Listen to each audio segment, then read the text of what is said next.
"Who in here has printer lab access?" the assistant principal said, standing in our doorway at 8:40 on a Thursday morning. Half the room looked up confused. I raised my hand slowly. So did 5 other kids. He didn't wait for anybody to finish putting their hands down. "All of you, hallway, now." We filed out. Everyone in that classroom watched us go like we were being marched off somewhere terrible. "What did we do?" I asked. He didn't answer. He just walked fast, and we half-jogged to keep up, past the cafeteria, past the front office, all the way to the small conference room next to the library. Inside were our principal, a school resource officer, and Ms. Pam, who runs the Maker Lab. she had 2 laptops open and looked like she hadn't slept. We sat. The principal folded his hands. "Ms. Pham tells me you all have badge access to the 3D printers." Ms. Pham cleared her throat. "There was an incident on the lab equipment Tuesday night." Nobody moved. Our Maker Lab is the whole reason half of us like coming to school. Hearing something happened in there felt like hearing the building had flooded. Then the questions started, and they came fast. "Who prints in resin?" 2 hands. "You 2 back to class." They practically ran out. "Who's badged in after 6 p.m. this month?" 2 more hands went down. Gone. Now it was me and my best friend Owen, sitting there while 3 adults looked at us. The officer leaned forward. "Who printed anything Tuesday between 7 and 10 p.m.? I put my hand up. Owen put his hand up. Neither of us said a word. Ms. Pham turned a laptop around. 2 usernames, 2 job logs, mine and his, side by side, both from Tuesday night. One of these 2 accounts printed something that was not an approved project. Owen started to say it was probably just a phone stand. The principal cut him off. "It was not a phone stand." She clicked. A photo came up on the screen. It was a key, a working printed key. The tall kind you'd see on a house deadbolt, cleaned up and sanded. Next to it was a small printed model of a front porch, with a railing, a mailbox, and house numbers on it. I didn't understand what I was looking at until the officer said the address out loud.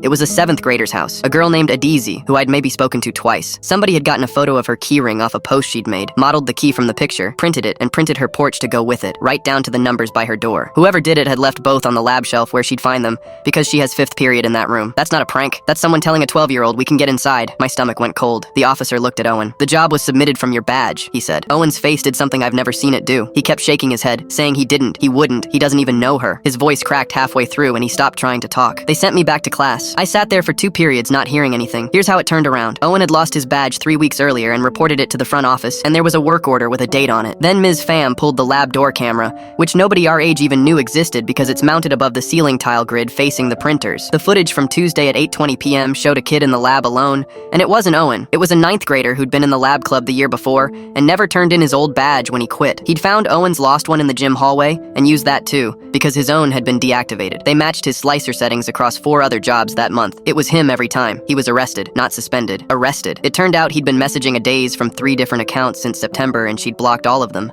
Her family had the locks changed that same night. Owen didn't come back to school for a week. When he did, some kids still whispered that he was the one, because the first version of any story is the one that sticks. So Eddie did something I still think about. She walked up to him in the cafeteria, in front of everybody, and thanked him out loud for reporting his badge missing. She said if he hadn't, they'd never have known there were 2 badges being used at all. Owen eats lunch at her table now. So does half the lab club.